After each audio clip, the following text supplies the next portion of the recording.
Les lourdes portes en acajou du manoir de Valois pivotèrent avec une précision calculée, révélant 3 jeunes femmes qui n'avaient aucune idée que leur existence était sur le point de basculer à jamais. Isabelle de Valois, drapée dans une soie de haute couture et une ambition glaciale, étudia chaque visage avec la même intensité qu'elle réservait aux négociations d'affaires à haut risque. Le lustre de cristal au-dessus d'elle projetait des ombres dures sur ses traits onduleux, tandis qu'elle prononçait des mots qui allaient les hanter pendant des mois. « Mesdemoiselles, je propose à chacune d'entre vous 1 million d'euros, annonça-t-elle, sa voix tranchant le silence opulent comme une lame. Les 3 femmes, Sophie, une infirmière luttant pour payer les factures médicales de sa mère, Claire, une ancienne institutrice dont la famille avait tout perdu dans un incendie, et Juliette, une étudiante aux Beaux-Arts dont l'avenir avait été brisé par les dettes de jeu de son père, restèrent figées, incrédules. Mais la suite du discours d'Isabelle brisa leur espoir momentané pour le transformer en quelque chose de bien plus sinistre.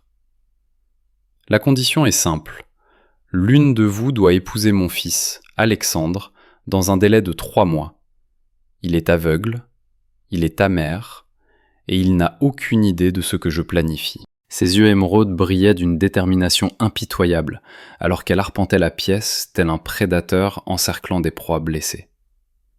L'imposante horloge comtoise du manoir égrenait le temps de façon inquiétante en arrière-plan, chaque seconde marquant le début d'un jeu qu'aucune d'elles ne comprenait vraiment. Les mains de Sophie tremblaient alors qu'elle serrait son sac à main, pensant au cœur défaillant de sa mère et aux frais d'hospitalisation qui s'accumulaient. Le regard de Claire parcourait la pièce somptueuse, calculant combien cet argent pourrait aider à reconstruire la vie brisée de sa famille. Juliette se mordit la lèvre jusqu'au sang, imaginant la liberté loin des usuriers qui appelaient quotidiennement pour proférer des menaces. Mais aucune d'elles ne réalisait qu'Isabelle avait déjà enquêté sur chaque aspect de leur situation désespérée, orchestrant ce moment avec une précision chirurgicale. « Vous avez 1 semaine pour décider », poursuivit Isabelle en sortant 3 contrats identiques de la mallette de son avocat. La gagnante reçoit le million et intègre l'une des familles les plus fortunées du pays. Les perdantes, elle marqua une pause théâtrale, laissant les implications s'installer. Disons simplement que leurs problèmes actuels sembleront triviaux comparés à ce qui arrivera si elles me déçoivent. Les femmes échangèrent des regards nerveux, sentant le piège se refermer, mais incapables de résister à l'appât. Ce qu'elles ignoraient, c'est que des caméras dissimulées enregistraient déjà la moindre de leurs expressions, et qu'Alexandre de Valois, malgré sa cécité, possédait une intuition aiguisée qui allait bientôt renverser ce jeu tordu. Alors que le tonnerre grondait derrière les fenêtres du manoir, Isabelle sourit avec la satisfaction d'un grand maître aux échecs, qui venait de mettre en branle un échec et mat inévitable. Le bruissement des contrats dans le silence signait leur arrêt. Elles n'étaient plus seulement désespérées, elles étaient désormais les participantes involontaires d'une partie dont les enjeux dépassaient l'imagination. Alexandre de Valois était assis dans son bureau, ses doigts effleurant les motifs familiers du braille sur son livre préféré. Mais son esprit était ailleurs. L'accident, survenu 3 ans plus tôt, lui avait pris la vue, mais il avait aiguisé tous ses autres sens à un degré presque surnaturel. Il pouvait entendre les pas de sa mère approcher, le claquement distinctif de ses talons italiens sur le marbre, et le changement subtil dans sa respiration qui indiquait qu'elle tramait quelque chose de sournois. « Alexandre, mon chéri, j'ai une merveilleuse nouvelle, » annonça Isabelle en entrant, la voix dégoulinante d'une fausse douceur. Mais Alexandre avait appris à lire les micro-expressions dans les voix, comme il lisait autrefois les visages. Sa mère mentait, et quoi qu'elle prépare, cela causerait indubitablement de la souffrance. L'ironie ne lui échappait pas. Perdre la vue lui avait donné une clarté parfaite sur les gens qui l'entouraient. « Que manigances-tu encore, mère ?» demanda-t-il calmement en refermant son livre avec une lenteur délibérée. Le bruit sourd de la reliure en cuir sembla faire écho à son appréhension grandissante. La brève inspiration saccadée d'Isabelle lui indiqua qu'il avait vu juste, mais elle se reprit vite. Trop vite pour quelqu'un qui n'aurait pas anticipé sa suspicion. « J'essaie simplement de t'aider à trouver le bonheur, » répondit-elle. Mais son ton avait glissé vers la cadence professionnelle qu'elle utilisait lors des rachats d'entreprise. Il y a de charmantes jeunes femmes qui seraient honorées de passer du temps avec toi. La mâchoire d'Alexandre se crispa alors qu'il réalisait l'ampleur de la manipulation. Sa mère ne faisait jamais rien sans un but calculé. Et le fait qu'elle se soucie soudainement de sa vie amoureuse signifiait qu'elle avait besoin de quelque chose de sa part. Ce qu'Isabelle ignorait, c'est qu'Alexandre enregistrait secrètement leur conversation depuis des mois, montant un dossier contre ces manipulations financières qui pourraient détruire l'empire familial. Sa cécité était devenue la couverture parfaite pour son enquête, lui permettant de se déplacer dans le manoir sans être remarqué, tandis que les gens le croyaient impuissant. Mais sa dernière combine présentait un dilemme moral plus profond que n'importe quelle trahison commerciale. Ces femmes, dit-il avec précaution, sont-elles au courant de la véritable nature de ton invitation ? Le silence qui suivit fut une réponse suffisante. Alexandre sentit une rage familière monter dans sa poitrine, non pas à cause de sa cécité, mais face à la capacité infinie de sa mère à utiliser les gens comme des outils jetables. L'appareil d'enregistrement caché dans la poche de sa chemise capturait chaque mot, chaque pause, chaque souffle trahissant sa culpabilité. « Tu vas blesser des innocents », déclara-t-il froidement. Sa voix portait un avertissement qu'Isabelle choisit d'ignorer. Elle l'avait toujours sous-estimé. D'abord en tant qu'enfant, puis comme rival en affaires, et maintenant comme un homme qui avait appris à voir la vérité plus clairement dans l'obscurité qu'elle ne l'avait jamais fait dans la lumière. Mais cette fois, son aveuglement face aux capacités de son fils causerait sa perte. Lorsqu'Isabelle quitta la pièce, Alexandre sortit son téléphone et composa un numéro qu'il avait mémorisé des semaines auparavant. Le détective privé répondit à la première sonnerie, et la voix d'Alexandre resta ferme alors qu'il donnait des instructions qui allaient tout changer. La partie était sur le point de commencer, mais Isabelle n'avait aucune idée que son fils jouait selon des règles totalement différentes. Sophie Martin se tenait devant le pavillon des invités du domaine de Valois, son uniforme d'infirmière encore froissé par une garde de 12 heures à l'hôpital. Elle avait signé le contrat avec Isabelle 3 jours plus tôt, et maintenant, la réalité de son accord s'installait comme un poids sur sa poitrine. Les 2 autres femmes étaient arrivées ce matin-là. Claire, dont les yeux bienveillants ne pouvaient dissimuler le désespoir, et Juliette, dont l'esprit artistique semblait terni par des circonstances hors de son contrôle. Donc, nous sommes toutes en compétition pour le même prix, dit doucement Claire, son intuition d'enseignante lisant la tension dans l'air. Les 3 femmes étaient assises dans le salon orné, entourées de meubles qui coûtaient plus cher que leur salaire annuel réuni.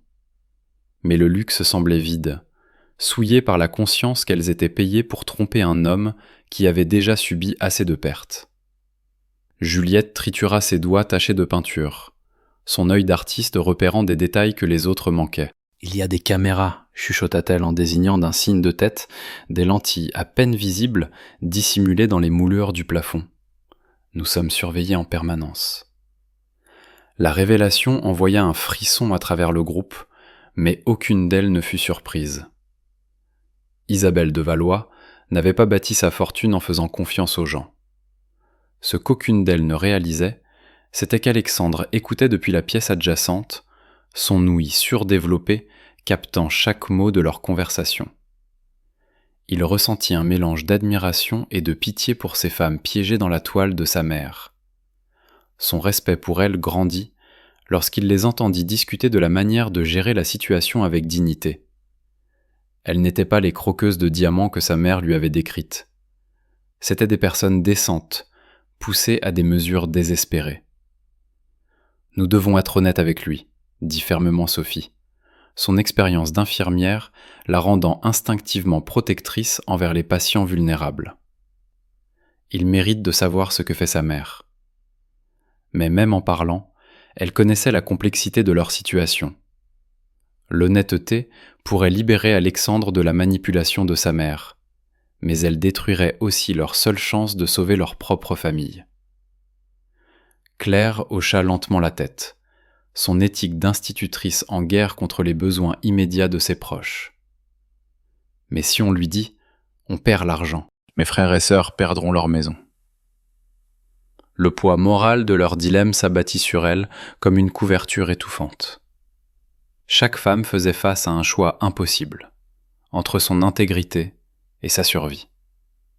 À leur insu, Alexandre enregistrait leurs conversations, mais pas pour les raisons qu'elles auraient pu soupçonner. Il documentait leurs préoccupations sincères pour son bien-être, leur lutte avec les implications éthiques du plan d'Isabelle et leur réticence évidente à lui causer du tort. Ces enregistrements deviendraient des preuves cruciales dans le grand jeu qu'il jouait contre sa mère. Alors que les femmes convenaient de passer la journée suivante à apprendre à connaître Alexandre individuellement, elles n'avaient aucune idée qu'il prévoyait déjà de retourner la situation contre tout le monde. La compétition qu'Isabelle avait orchestrée était sur le point de devenir tout autre chose. Un test de caractère qui révélerait des vérités que personne n'était prêt à affronter. L'horloge du couloir sonna minuit, marquant le début officiel d'une épreuve où le véritable prix n'était pas l'argent, mais la chance d'une rédemption dans un monde qui avait oublié le sens de ce mot. Le soleil matinal filtrait à travers les vitraux colorés du manoir, alors que Sophie s'approchait du bureau privé d'Alexandre, le cœur battant à tout rompre contre ses côtes. Elle s'était portée volontaire pour passer la première, guidée par son instinct d'infirmière qui la poussait à évaluer les besoins de l'autre avant les siens. Mais alors qu'elle frappait à la lourde porte en chêne, elle réalisa qu'elle ne savait absolument pas comment entamer une conversation fondée sur la tromperie avec un homme qui semblait posséder une capacité troublante à percer les mensonges à jour. « Entrez, Sophie », lança la voix d'Alexandre. Elle se figea. Elle ne lui avait pas donné son nom, et Isabelle lui avait assuré qu'Alexandre ne savait rien de l'arrangement.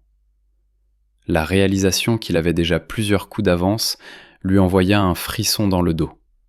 Mais elle poussa tout de même la porte, pénétrant dans une pièce qui sentait le vieux cuir et l'eau de Cologne coûteuse. Alexandre était assis derrière un bureau ancien, ses yeux sans regard fixés dans sa direction, avec une précision qui remettait en question tout ce qu'elle croyait savoir sur la cécité.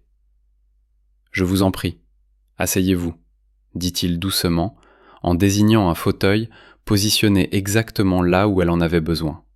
« J'imagine que vous avez des questions sur la véritable raison de votre présence ici. » Sa franchise la prit totalement au dépourvu, et elle se laissa tomber dans le siège offert avec un mélange de soulagement et de terreur. « Comment » murmura-t-elle, les mots à peine audibles. L'ouïe surdéveloppée d'Alexandre capta chaque syllabe, et son léger hochement de tête confirma les pires craintes de la jeune femme. « Depuis combien de temps le savez-vous » demanda-t-elle. Sa formation médicale prenant le dessus alors qu'elle observait son langage corporel à la recherche de signes de détresse ou de colère. Au lieu de cela, elle trouva quelque chose d'inattendu. Un homme qui semblait plus triste que surpris, plus résigné qu'indigné. « Je soupçonne ma mère de manigancer quelque chose depuis des semaines, » répondit Alexandre, ses doigts courant distraitement sur la plage braille de son bureau. Ce à quoi je ne m'attendais pas, c'était qu'elle implique 3 femmes innocentes dans ses intrigues. Le poids de ces mots s'installa entre eux, et Sophie sentit les larmes lui monter aux yeux. Elle s'était préparée à la colère, au rejet, même au dégoût, mais pas à cette compréhension silencieuse qui, d'une certaine manière, rendait la situation encore plus insupportable. « Je suis désolée, » dit-elle, les mots semblant inadéquats mais sincères. « Je n'ai jamais voulu vous tromper. C'est juste que ma mère est mourante, et les factures médicales... » Sa voix se brisa, et elle pressa ses mains contre son visage, tentant de retenir le flot d'émotions qui menaçait de submerger son calme professionnel. Ce qu'elle ne vit pas, c'est l'expression d'Alexandre s'adoucir, sa propre douleur reconnaissant une âme sœur dans le désespoir de la jeune femme. Sophie. dit-il calmement. Et si je vous disais qu'il existe un autre moyen? Une façon d'aider votre mère sans participer au jeu de la mienne. L'espoir dans sa voix était si authentique qu'elle releva brusquement la tête, croisant son regard invisible avec une confusion grandissante. « Je ne comprends pas, » chuchota-t-elle. Mais même en parlant, elle réalisa qu'Alexandre de Valois ne ressemblait en rien à l'homme amer et impuissant que sa mère avait décrit. Il y avait de l'acier sous son attitude douce, et une intelligence qui tranchait ses défenses soigneusement construites comme un bistouri. « Ma mère a fait carrière en sous-estimant les gens, » dit Alexandre, en fouillant dans le tiroir de son bureau pour en sortir un petit appareil d'enregistrement. Mais elle est sur le point d'apprendre que la plus grande erreur qu'elle ait jamais commise a été de sous-estimer son propre fils. L'appareil s'alluma, et Sophie entendit sa propre voix, enregistrée la veille au soir, discutant des implications éthiques de leur situation avec Claire et Juliette. La réalisation la frappa de plein fouet.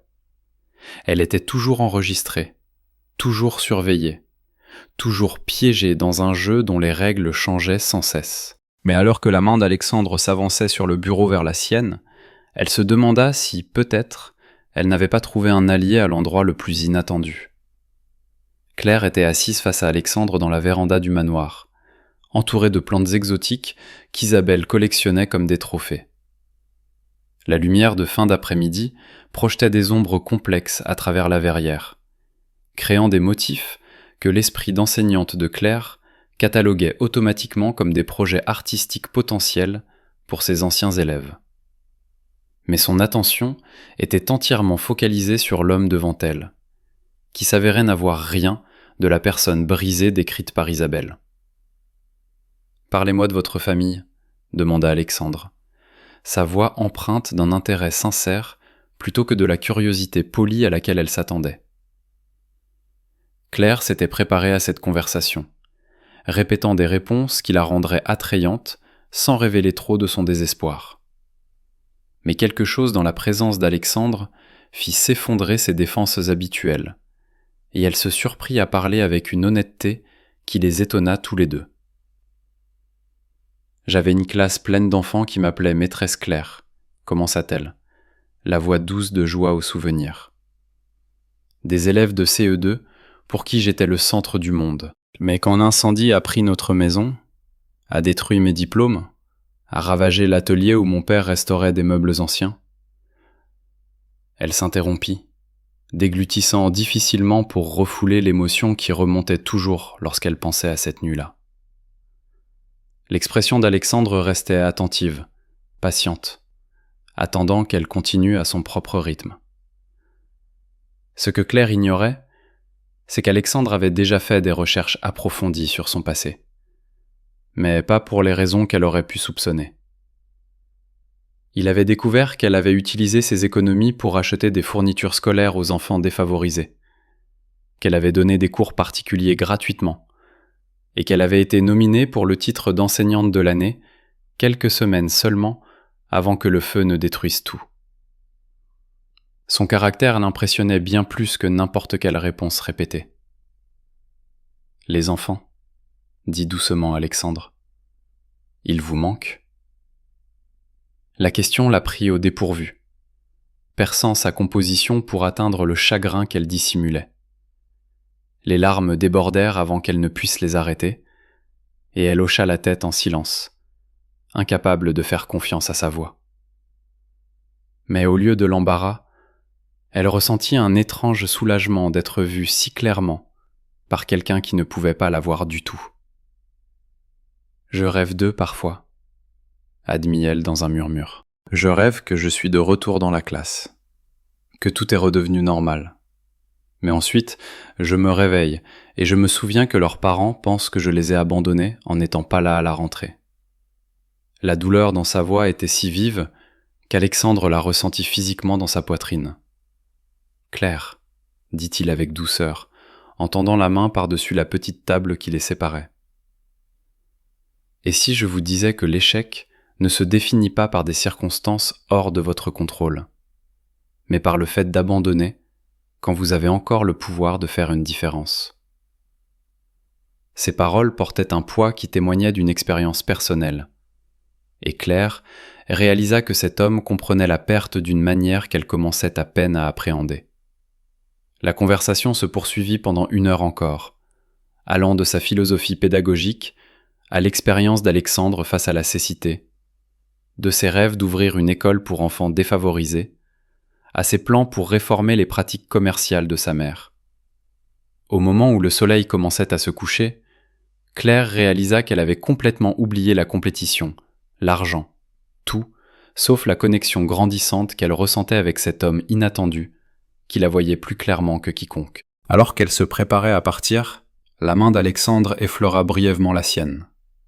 Et elle sentit passer entre eux quelque chose qui n'avait rien à voir avec les manigances d'Isabelle, mais tout à voir avec 2 âmes blessées, reconnaissant leurs reflets l'une dans l'autre.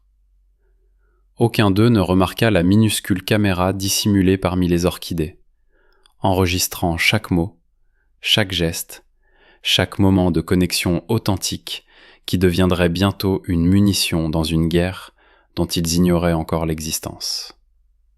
Juliette était assise dans l'atelier d'art d'Alexandre, une pièce que sa mère avait faite sceller après son accident, entourée de ses peintures et sculptures abandonnées qui racontaient l'histoire d'un homme qui voyait autrefois le monde avec une précision éclatante. La poussière dansait dans la lumière de fin de matinée, tandis qu'Alexandre passait ses doigts sur les toiles qu'il ne pouvait plus voir, son toucher révérencieux et navré. Juliette l'observait avec un œil d'artiste, reconnaissant la perte profonde qui accompagnait la disparition littérale de sa vision créative.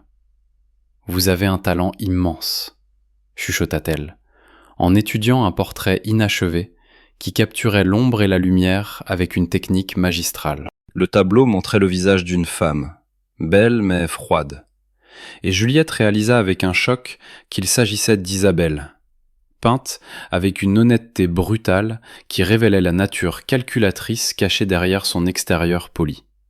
« C'est votre mère, n'est-ce pas ? Mais vous l'avez peinte telle qu'elle est vraiment, pas telle qu'elle prétend être. » La main d'Alexandre s'immobilisa sur la toile, et pendant un instant, le masque d'acceptation composé qu'il portait glissa. « Je travaillais là-dessus le jour de l'accident, » dit-il calmement. « Je l'avais enfin vue clairement. J'avais compris ce qu'elle était vraiment. L'ironie, c'est que perdre la vue m'a aidé à la voir encore plus distinctement. » Sa voix portait une amertume qui parlait de blessures plus profondes qu'une simple blessure physique. Juliette s'approcha, ses instincts d'artiste attirés par l'émotion brute de l'œuvre inachevée. « Vous pourriez encore créer, » dit-elle impulsivement. « L'art n'est pas qu'une question de vue, c'est une question de ressenti, de compréhension. Certaines des œuvres les plus magistrales que j'ai jamais vues sont nées des contraintes de leur créateur, » dit Juliette. « Non pas en dépit d'elle, mais grâce à elle. » Pourtant, même en prononçant ces mots, elle lisait le scepticisme sur le visage d'Alexandre. Une lutte silencieuse entre l'espoir et le désespoir marquait ses traits. « Ma mère a veillé à ce que je comprenne bien que ma carrière artistique était terminée, » répondit Alexandre, ses doigts traçant dans l'air le fantôme d'un coup de pinceau. « Elle a annulé mes expositions, résilié mes commandes, et a dit à tout le monde que j'étais trop abîmé pour continuer. » La cruauté désinvolte d'Isabelle frappa Juliette comme un coup de poing. Son âme d'artiste se révolta contre cette destruction délibérée d'un esprit créatif. Ce que Juliette ignorait, c'est que sa défense passionnée du potentiel d'Alexandre était enregistrée, tout comme chaque autre conversation dans le manoir. Mais contrairement aux enregistrements précédents, celui-ci allait révéler quelque chose qu'Isabelle n'avait pas anticipé. La cécité de son fils n'avait pas détruit son talent. Elle en avait simplement modifié l'essence. L'encouragement de Juliette réveillait chez Alexandre quelque chose que sa mère avait désespérément tenté d'étouffer. « Montrez-moi », dit soudainement Juliette, en sortant son propre carnet de croquis pour le placer entre les mains du jeune homme. « Dessinez ce que vous ressentez, là, tout de suite. » Ne pensez pas à ce que vous ne pouvez pas voir. Laissez simplement vos émotions guider votre main. Les doigts d'Alexandre hésitèrent sur le crayon qu'elle pressait dans sa paume. Mais quelque chose dans la voix de la jeune femme, sa conviction absolue qu'il était toujours un artiste, le poussa à faire glisser la mine sur le papier. Les lignes qui émergèrent furent d'abord brutes, incertaines. Mais à mesure qu'Alexandre se perdait dans le rythme familier de la création, elles devinrent plus confiantes, plus intentionnelles. Il dessinait de mémoire et d'émotion, créant une œuvre d'une honnêteté brutale et puissante. Juliette observait, fascinée, alors qu'un portrait prenait forme. Ce n'était pas un visage, mais une représentation du sentiment lui-même, rendu par des traits qui parlaient de perte, d'espoir et de la terrible beauté de la survie. Lorsqu'il eut terminé, ils restèrent tous deux assis dans un silence stupéfait. Le dessin ne ressemblait à rien de ce qu'ils avaient vu auparavant. C'était un art qui transcendait le visuel pour parler directement à l'âme. « Vous n'êtes pas brisé », chuchota Juliette, la voix étranglée par l'émotion. « Vous vous êtes métamorphosé. » Mais à l'instant où elle parlait, des pas résonnèrent dans le couloir. Ils comprirent tous deux que leur moment de révélation artistique était sur le point d'être interrompu par la réalité du jeu dans lequel ils étaient piégés. La porte s'ouvrit pour révéler Isabelle, son expression soigneusement neutre alors qu'elle analysait la scène. Son fils créant à nouveau, et la femme qu'elle avait engagée pour le tromper, le regardant avec une admiration évidente, et peut-être quelque chose de plus profond. Les dispositifs d'enregistrement captaient tout, mais pour la première fois, Isabelle réalisa que sa surveillance pourrait avoir révélé plus qu'elle ne souhaitait savoir. Isabelle de Valois était assise dans son bureau privé, entourée d'écrans diffusant les images de chaque caméra du manoir.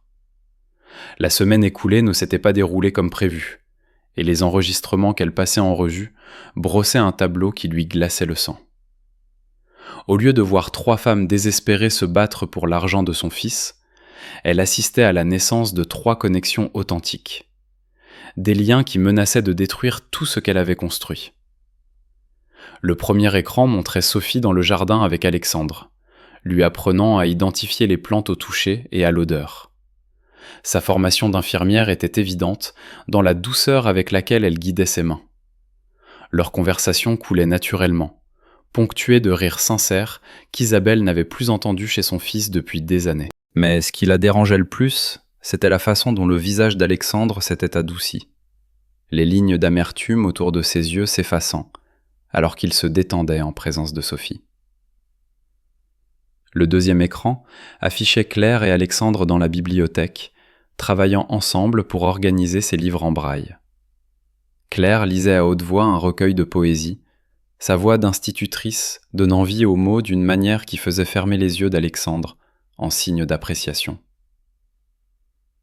Isabelle regardait l'expression de son fils se transformer au fil de la lecture, percevant une lueur qu'elle espérait briser à jamais, sa capacité à ressentir de la joie. Le troisième moniteur était le plus troublant de tous. Juliette et Alexandre étaient retournés à l'atelier d'art, et elle guidait sa main alors qu'il sculptait de l'argile, sa passion artistique rallumant le feu créatif du jeune homme. Isabelle pouvait voir un instant précis où Alexandre réalisait qu'il pouvait encore créer, qu'il pouvait encore exprimer la vision qui vivait en lui. L'air émerveillé sur son visage était quelque chose qu'elle avait mis des années à éteindre. « Bon sang », murmura Isabelle, ses ongles manucurés tambourinant contre le bureau en acajou. Elle avait engagé ces femmes pour épouser son fils pour son argent, afin de créer une situation contrôlable où elle maintiendrait son influence sur la fortune familiale. Mais au lieu de cela, elle le guérissait, réveillant des parts de sa personnalité qui le rendaient dangereux pour son empire soigneusement érigé. L'interphone sur son bureau grésilla et la voix de son assistant résonna. « Madame de Valois, votre détective privé est ici avec les informations supplémentaires que vous avez demandées. » Le sourire d'Isabelle se fit prédateur, alors qu'elle appuyait sur le bouton de réponse. Si une affection sincère fleurissait entre son fils et ses femmes, elle devait la détruire avant qu'elle ne menace sa position. « Faites-le entrer », ordonna-t-elle, formulant déjà un plan pour éliminer la menace que ces femmes représentaient. L'enquêteur entra avec un dossier épais, son expression professionnellement neutre malgré la nature sordide de sa mission. Isabelle l'avait engagé pour déterrer les secrets des 3 candidates. Mais ce qu'il avait trouvé était bien plus précieux. Des moyens de pression qui pourraient être utilisés pour pulvériser leur relation naissante avec Alexandre. Sophie Martin, commença l'enquêteur en ouvrant le dossier pour révéler des photos de surveillance et des relevés financiers. L'état de santé de sa mère est pire qu'elle ne l'a admis. Le traitement expérimental dont elle a besoin n'est pas couvert par la sécurité sociale, et le coût est astronomique. Mademoiselle Martin a caché la véritable gravité de la situation à tout le monde, y compris à votre fils. Les yeux d'Isabelle brillèrent d'une satisfaction malveillante. « Continuez », ordonna-t-elle, visualisant déjà comment cette information pourrait être transformée en arme. L'enquêteur tourna la page, révélant les secrets de Claire avec une précision clinique. L'incendie de la maison de Claire Dubois n'était pas accidentel, rapporta-t-il. Son père recevait des menaces de mort d'usuriers depuis des semaines avant le drame. La famille vit dans la peur, déménageant constamment pour éviter les représailles. Mademoiselle Dubois a accepté votre arrangement non seulement pour l'argent, mais pour la protection qu'offre votre nom. La révélation finale fut la plus accablante de toutes. Le père de Juliette Renard n'avait pas seulement des dettes de jeu, conclut l'enquêteur. Il a détourné l'argent des projets de restauration d'art de ses clients pour payer ses créanciers. Juliette utilise son propre héritage pour rembourser discrètement les victimes. C'est la raison pour laquelle elle est ruinée. Elle ment à tout le monde, y compris à elle-même, sur la raison pour laquelle elle a besoin de cet argent. Isabelle s'adossa dans son fauteuil, assimilant les munitions qu'elle possédait désormais. Chaque femme était plus désespérée qu'Alexandre ne le réalisait. Chacune cachant des secrets qui pouvaient détruire la confiance qu'elles avaient commencé à bâtir. Cependant, sa satisfaction était tempérée par une réalisation grandissante. Son fils cachait lui aussi des secrets, et son comportement récent suggérait qu'il planifiait quelque chose qui pourrait menacer la position d'Isabelle bien plus que n'importe quelle intrigue romantique. Alors que l'enquêteur quittait la pièce, Isabelle se tourna de nouveau vers ses écrans, regardant son fils rire avec des femmes qui le trompaient tout aussi profondément qu'elle.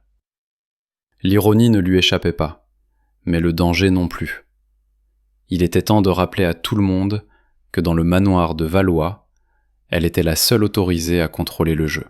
L'orage qui menaçait depuis le début de la semaine éclata enfin ce jeudi soir, non pas dans le ciel, mais dans la grande salle à manger du manoir de Valois. Isabelle avait orchestré la confrontation avec la précision d'une opération militaire, convoquant les 3 femmes à dîner sous prétexte de célébrer la fin de leur première semaine. Mais au moment où Sophie, Claire et Juliette prenaient place autour de la table massive, elles sentirent le piège se refermer sur elles. Alexandre entra dans la pièce avec son assurance habituelle, mais quelque chose dans sa posture suggérait qu'il était prêt au combat. Il prit place en bout de table, ses yeux sans regard parvenant, d'une certaine manière, à fixer directement sa mère lorsqu'elle fit son entrée. Isabelle s'était habillée pour la guerre, drapée dans une robe de créateur noir qui lui donnait l'allure d'un élégant prédateur. Son sourire était assez tranchant pour briser du verre. « Mesdemoiselles, commença Isabelle, sa voix portant la fausse chaleur d'un vendeur à la sauvette. J'ai pensé qu'il était temps que nous ayons une conversation honnête sur la véritable raison de votre présence ici. » Elle fit un geste gracieux, et son assistant fit rouler un chariot contenant 3 dossiers épais. Les femmes échangèrent des regards nerveux, mais l'expression d'Alexandre resta soigneusement neutre, comme s'il s'était attendu à ce moment. « Sophie, poursuivit Isabelle en ouvrant le premier dossier avec une emphase théâtrale, souhaitez-vous parler à Alexandre de la véritable condition de votre mère ? de ce traitement expérimental qui coûte un demi-million d'euros, du fait qu'il ne lui reste peut-être que 2 mois à vivre sans cela. Le visage de Sophie devint blanc comme un linge, ses mains tremblant alors qu'elle cherchait son verre d'eau. « Cela suffit, mère, » dit calmement Alexandre. Mais Isabelle ne faisait que commencer.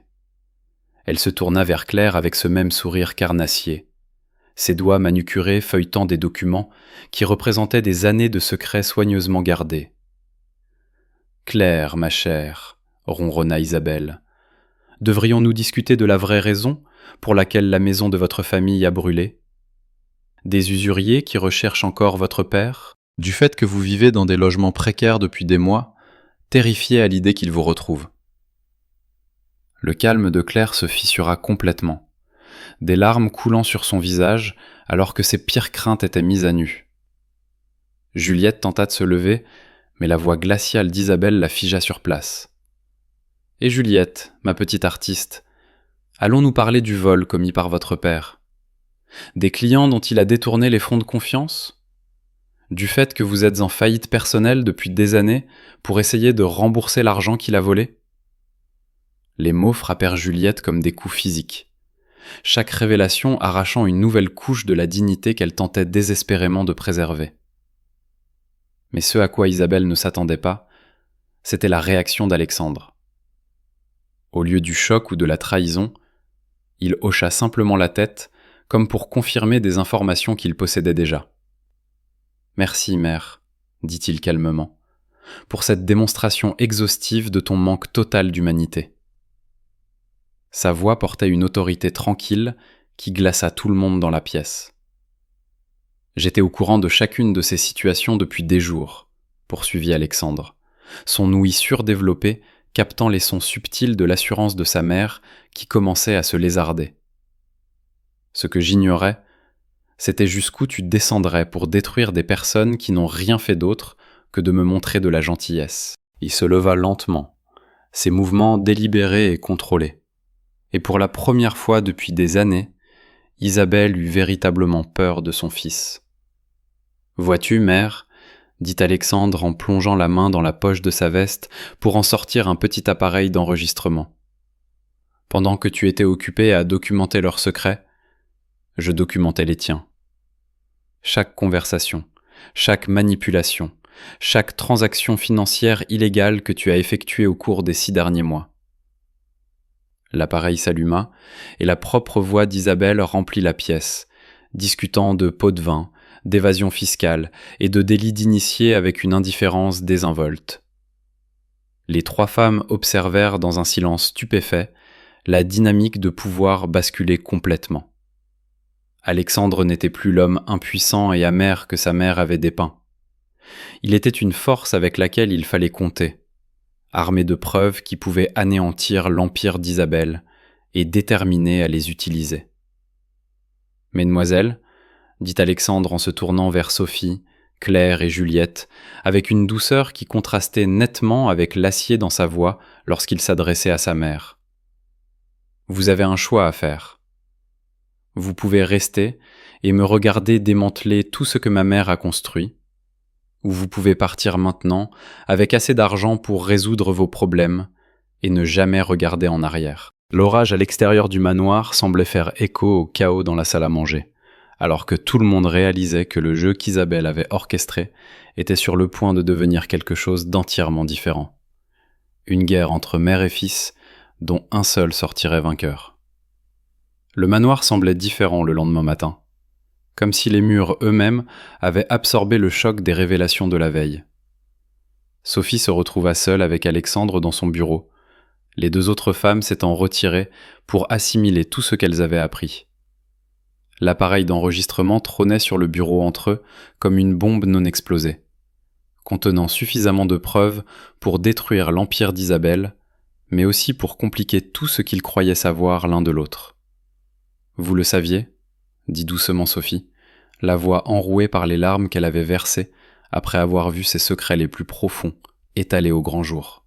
« Pour ma mère, pour nous toutes, vous le saviez depuis le début. » L'expression d'Alexandre était illisible, alors qu'il hochait la tête, ses doigts traçant distraitement sur la surface du bureau des motifs qui trahissaient une énergie nerveuse à peine contenue. J'ai engagé mon propre enquêteur le lendemain du jour où ma mère m'a parlé de son plan, admit-il, sa voix portant un poids de regret qui l'a surpris. J'avais besoin de savoir qui vous étiez vraiment, ce que vous affrontiez. Mais ce que j'ai découvert n'était pas ce à quoi je m'attendais. Il marqua une pause, semblant rassembler ses pensées avant de continuer avec une vulnérabilité qui serra le cœur de la jeune femme.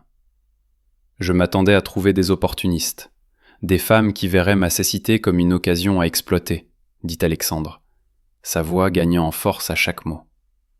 Au lieu de cela, j'ai trouvé 3 personnes qui se noyaient dans des circonstances indépendantes de leur volonté, qui ont accepté la combine de ma mère, non par avidité, mais par amour pour leur famille.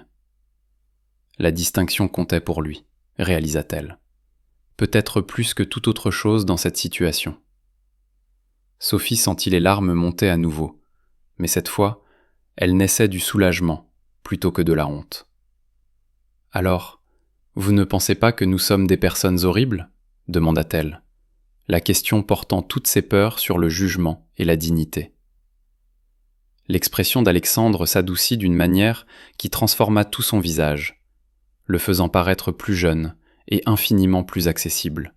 « Sophie, dit-il doucement, vous êtes une infirmière qui enchaîne les doubles gardes pour payer les soins de sa mère. Vous faites du bénévolat dans des cliniques gratuites sur votre temps libre et vous n'avez jamais pris de vacances parce que vous ne pouviez pas justifier de dépenser de l'argent pour vous-même. Comment pourrais-je penser que vous êtes terrible ? » Le fait qu'il ait enquêté sur son passé de manière si approfondie aurait dû sembler intrusif. Mais au lieu de cela ressemblait à une validation. Quelqu'un l'avait enfin vu clairement et l'avait trouvé digne d'intérêt. « Mais nous vous avons menti, » protesta-t-elle, son sens de l'éthique professionnelle en guerre contre ses sentiments grandissants pour cet homme complexe. « Nous sommes venus ici sous de faux prétextes, prévoyant de vous tromper pour un mariage d'argent. Cela fait de nous des escrocs, n'est-ce pas ?» La question resta suspendue dans l'air, portant le poids de tout ce qu'on lui avait appris sur l'honnêteté et l'intégrité. Alexandre se pencha en avant, ses yeux invisibles trouvant les siens avec une précision troublante. « Vous êtes venu ici pour sauver la vie de votre mère, » dit-il simplement. « Vous avez passé chaque conversation avec moi à essayer de trouver des moyens de me dire la vérité, de me mettre en garde contre les plans de ma mère. Vous auriez pu jouer le jeu qu'elle voulait, mais au lieu de cela, vous avez choisi de me protéger, même lorsque cela menaçait vos propres objectifs. » Ces paroles recadraient tout ce qu'elle croyait savoir sur ses propres actions, les plaçant sous un jour qui la faisait se sentir moins comme une fraudeuse et plus comme quelqu'un qui avait essayé de maintenir son intégrité dans des circonstances impossibles. « Le soir où vous m'avez parlé de la véritable condition de votre mère, » poursuivit Alexandre, « vous avez pleuré parce que vous vous sentiez coupable d'accepter de l'aide. Vous avez dit que vous ne méritiez pas d'être sauvé parce que vous aviez accepté de me tromper. Mais Sophie, ne voyez-vous pas ? Le fait que vous vous sentiez coupable, que vous vouliez tout avouer, c'est exactement la raison pour laquelle vous méritez d'être sauvé. » Le silence qui suivit ne fut brisé que par le doux tic-tac de l'horloge grand-père et le bruit de la pluie contre les fenêtres. Sophie réalisa que quelque part au cours de la semaine passée, ses sentiments pour Alexandre avaient évolué d'un espoir désespéré à une affection sincère, puis à quelque chose de plus profond qu'elle avait peur de nommer. Mais en le regardant maintenant, voyant l'homme derrière les circonstances, elle se demanda si ce qu'elle ressentait pouvait être réciproque. « Alexandre, » chuchota-t-elle, sa voix à peine audible. « Et maintenant, qu'est-ce qui va se passer ?» La question portait des implications bien au-delà de leur situation immédiate, touchant à des possibilités qu'aucun d'eux n'avait osé envisager lorsque tout cela avait commencé. Sa réponse changerait tout. Mais alors qu'il ouvrait la bouche pour parler, ils entendirent des pas dans le couloir. Les talons distinctifs d'Isabelle claquant contre le marbre avec le rythme d'une guerre en approche. La confrontation dans le bureau d'Isabelle ne ressemblait en rien à la scène théâtrale du dîner de la veille. Cette fois, c'était juste une mère et son fils se faisant face de part et d'autre d'un bureau qui avait été témoin de décennies de décisions commerciales impitoyables. La lumière du matin filtrant à travers les hautes fenêtres projetait des ombres dures sur le visage d'Isabelle, révélant des lignes de tension que son maquillage coûteux ne parvenait pas tout à fait à dissimuler. Alexandre était assis avec un calme parfait, mais ses mains reposaient sur une mallette contenant le pouvoir de détruire tout ce que sa mère avait construit. « Tu penses avoir gagné ?» dit Isabelle, sa voix ne portant aucune de son autorité habituelle. Pour la première fois depuis des années, elle semblait vulnérable, presque fragile. Et Alexandre ressentit un pincement inattendu de ce qui aurait pu être de la pitié. Mais alors qu'elle continuait de parler, toute sympathie qu'il aurait pu ressentir s'évapora comme la brume du matin. « Mais tu oublies quelque chose de crucial, Alexandre, » dit-elle, son ton retrouvant un peu de son vieil acier. « Ces femmes dont tu t'es entiché, ce sont toujours des criminels. Elles ont conclu un contrat frauduleux avec l'intention de te tromper pour un gain financier. Je les ai sur bande acceptant la combine, discutant de la façon de te manipuler, planifiant de prendre ton argent. » Son sourire était tranchant comme une lame, alors qu'elle jouait sa dernière carte. L'expression d'Alexandre ne changea pas, mais ses doigts se resserrèrent légèrement sur la poignée de la mallette. « Tu as raison, mère, » dit-il doucement. « Elles ont accepté ton plan. Mais il y a quelque chose que tu ignores à propos de ces enregistrements dont tu es si fier. » Il fit claquer les fermoirs de la mallette et en retira un petit appareil qui semblait identique à l'équipement d'enregistrement qu'Isabelle avait utilisé. « Pendant que tu étais occupé à documenter leur accord pour me tromper, » poursuivit Alexandre, sa voix gagnant en force à chaque mot, « je documentais quelque chose d'entièrement différent. Chaque conversation où elles exprimaient leur culpabilité face à la tromperie. Chaque moment où elles essayaient de trouver des moyens de me dire la vérité. Chaque instant où elles choisissaient de me protéger au lieu de poursuivre leurs propres objectifs. » L'appareil s'alluma et la pièce s'emplit de la voix de Sophie, datant de leur première rencontre, discutant des implications éthiques de l'offre d'Isabelle.